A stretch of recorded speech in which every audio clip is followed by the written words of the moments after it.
Sa tingin mo ba dapat matakot ang isang nasa BPO? I think I've learned after pandemic, and parang nagkaroon ng experience with work from home setup. It's good to fear, but then na matakot ko somehow. You use that fear as you to improve. Kasi for me, the more na hindi ka natatakot, the more na magiging kampante ka sa sitwasyon mo, and not everything is consistent. So Oo, everything changes in. Personally, you have to fear AI. Pero at the same time, you should see it as a tool that you can use.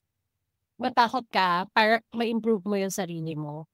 Pero hindi sa point na it would replace a human. One of the reasons why BPO is there is for personal connection. May mga industries na hindi kayang walang personal touch. At the end of the day, if you don't improve, lalamunin ka ng AI.